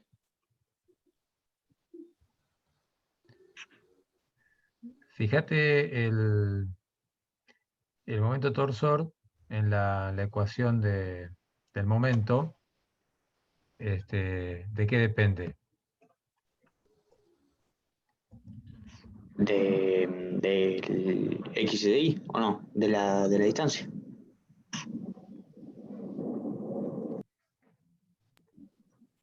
Correcto.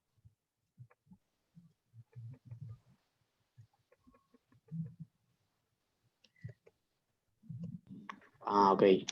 Tendría que ver cómo graficarlo haciendo eso. Claro. El medio sería C, eso seguro. Porque está definida por cosenos. Sí, está definido por cosenos, exactamente. Y después lo que me pasaba era que el corte en Y no me... O sea, no iba a ningún punto. Era al aumentar N y aumentar M de tipo de valores, iba aumentando el valor, que era lo que le había pasado a uno de los chicos del grupo. No me acuerdo quién era, pero me acuerdo que ese comentario estuvo en la clase.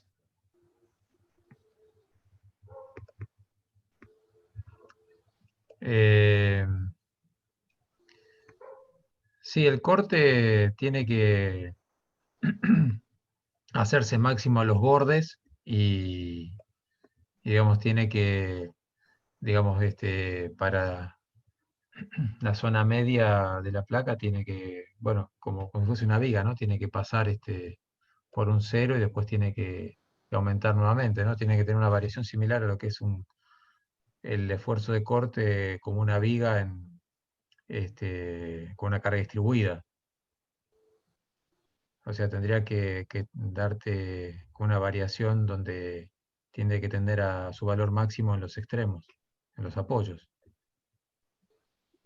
Lineal. Sí, eso sí me dio, pero el valor me daba como que no convergía. O sea, yo tomaba más Ns y iba aumentando el valor de corte. Ah, no.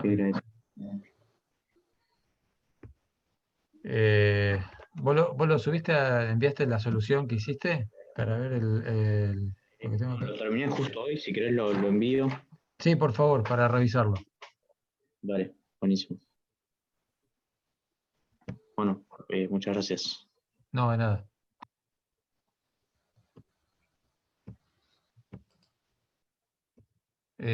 Bueno, a ver, estaba viendo acá, quedó como un empate técnico respecto a la fecha del parcial, está bastante repartido, más o menos opinaron 10 alumnos y hay 5 y 5 entre el 12 y el 19.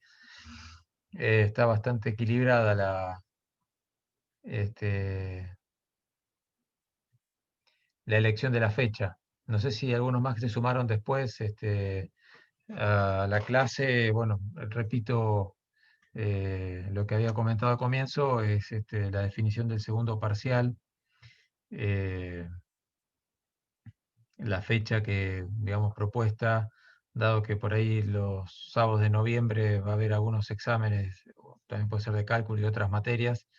Bueno, estamos pensando en tomarlo un jueves, el día de la materia, al parcial, y bueno, podría ser el 12 o el 19, que es la última clase. Y bueno, hago acá unos compañeros que prefieren el 12, otros el 19, y bueno, la idea era ver qué opinaba la mayoría, pero está muy equilibrado. No sé si algunos compañeros que se han sumado ahora.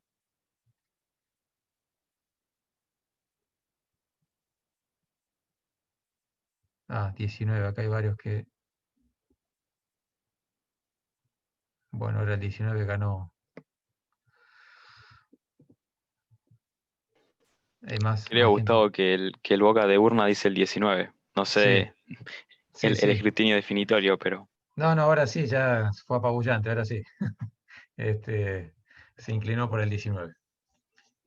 Bueno, y acá John Cruz había preguntado, me mandó un mensaje por los temas del parcial. Sí, este tema de pandeo es el último tema que va a entrar en el parcial, o sea, va a entrar desde estados planos en coordenadas cartesianas, la parte de soluciones polinómicas, polares, placas y pandeo. Así que, bueno, generalmente en los parciales solemos tomar 3 ejercicios,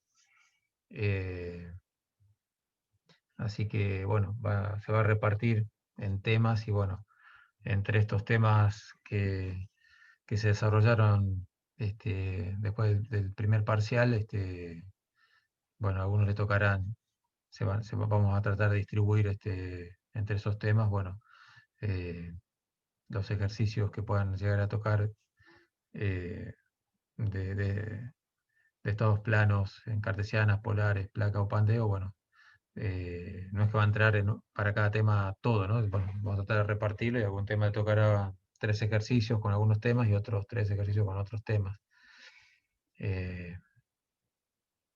Así que bueno, si van ahora en esta semana, la siguiente, se empiezan a repasar o ver dudas, estaremos atentos a las consultas y bueno, en todo caso, si necesitan algún refuerzo de algo, bueno, háganos saber y le haremos, contestaremos todas las dudas que tengan. Una consulta para Oscar en este caso, porque es por el trabajo práctico integrador. Si pudo ver el trabajo del grupo número 2, que ya lo enviamos por mail. ¿Es el que estuvimos viendo la clase pasada?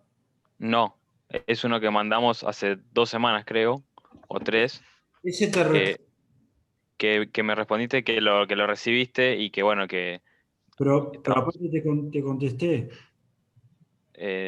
no me llegó, A la ver, verdad. Y a mis me compañeros que fijo, estaban me en fijo y copia. te lo reenvío. ¿Cómo? Me fijo y te lo reenvío. Dale, perfecto, Oscar.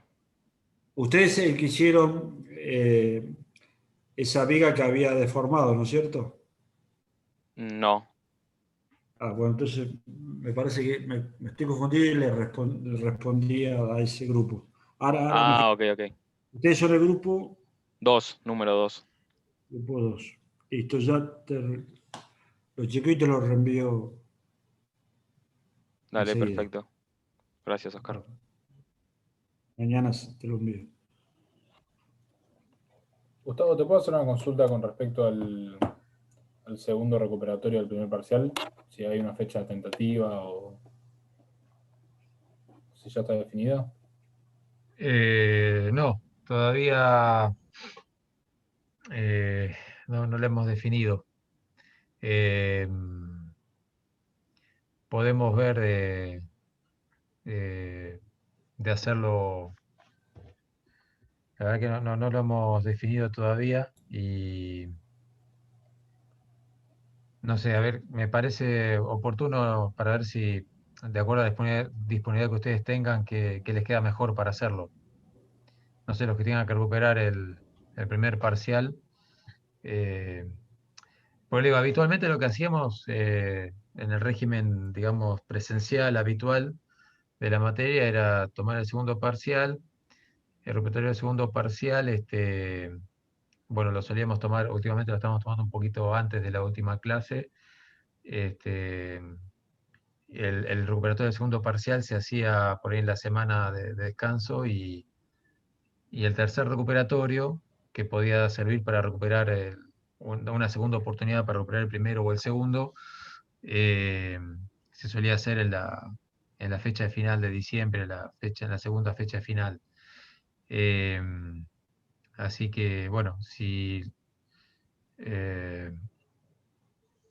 lo que solíamos hacer es que ese tercer recuperatorio se tomaba tanto para los que recuperaban el primero por segunda vez o el segundo. Es lo que solíamos hacer. Así que por eso todavía no lo hablamos al tema, pero Recuerden que, bueno, los que recuperen el segundo parcial del primero, tienen que asegurar que aprueban el segundo. Si no, porque si no aprueban el segundo, en primera,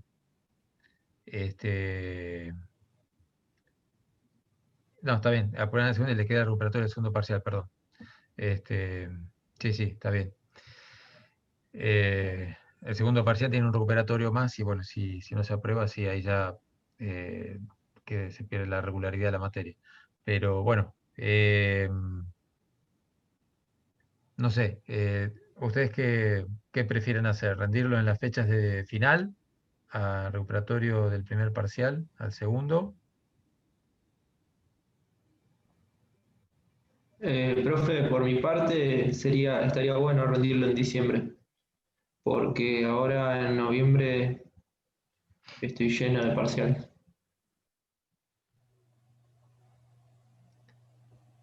Sí, yo creo que diciembre en fechas finales viene bien. Bien. Bueno, vamos a hacer ahora, bueno, el segundo parcial quedaría para la última clase. Y tendríamos que ver después de ahí si podemos planificar para la clase que viene, planificar los recuperatorios, porque nos quedarían dos recuperatorios, nos quedaría el recuperatorio del segundo parcial y el tercer recuperatorio que puede ser para recuperar alguno de los dos parciales que no se aprobaron en sus recuperatorios. Si quieren, la clase que viene planificamos los recuperatorios y vemos bien la fecha de final y organizamos para que, bueno, tratemos de que les quede lo mejor acomodado a todos en función de las materias que tienen que dar y los parciales que van a tener o finales, ¿sí?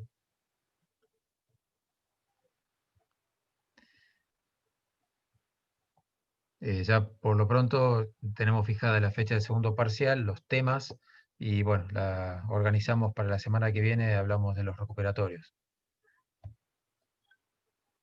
Si les parece bien. Buenísimo, profe. Muy bien, Marcelo.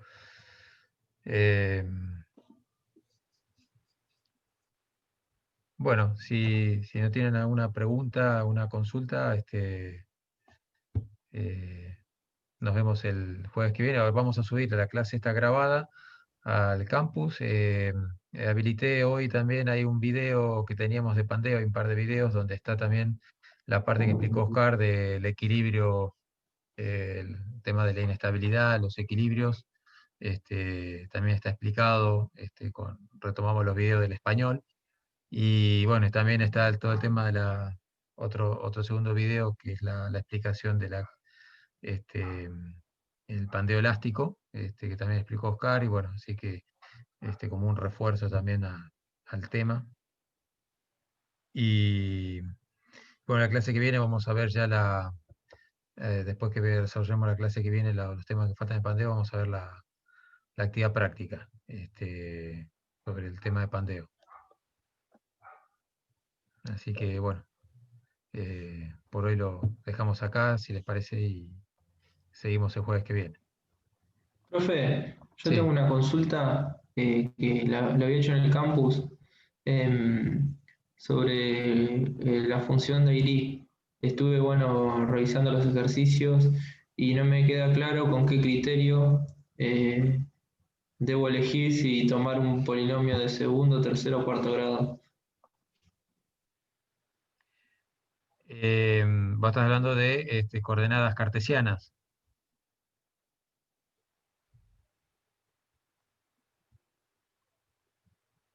Sí, profe. Bueno, vos tenés que fijarte ahí cuando, por ejemplo, hay unos ejemplos que hemos tomado en algunos exámenes, que es decir, bueno, si tengo una pieza donde, o una chapa donde las tensiones, tengo tensiones normales en dirección X o en Y, que tiene una variación lineal, o son constantes, o tengo tensiones de corte constantes, en función de la relación de la función de Airy con las tensiones. Acordate que las tensiones, por ejemplo, en la dirección de x, sigma x, son iguales a la derivada segunda de la función de y respecto de y dos veces, ¿no? En la dirección de y es la derivada de la función, la derivada segunda de la función de y respecto de x dos veces, y las tensiones tangenciales es menos la derivada segunda, una de x y una de y de la función de y.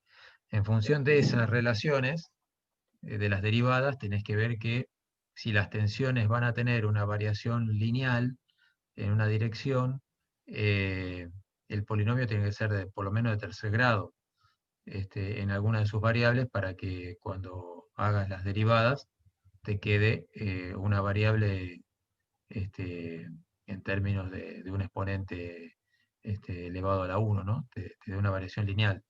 Y si son constantes, bueno, tenés que buscar de que se te anulen las, las variables cuando haces las derivadas y te queda una constante.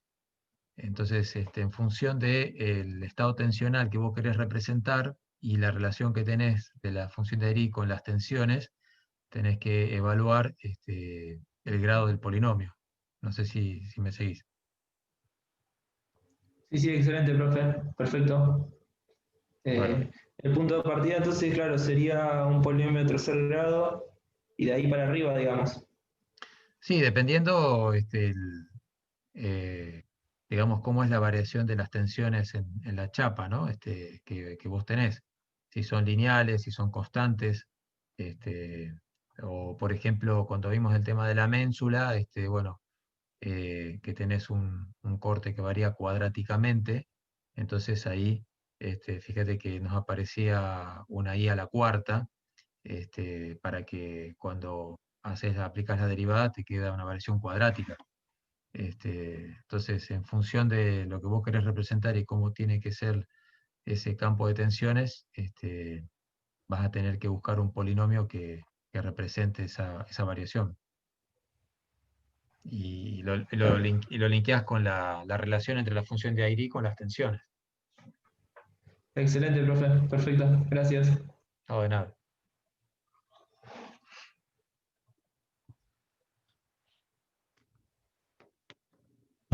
¿Alguna otra pregunta, chicos?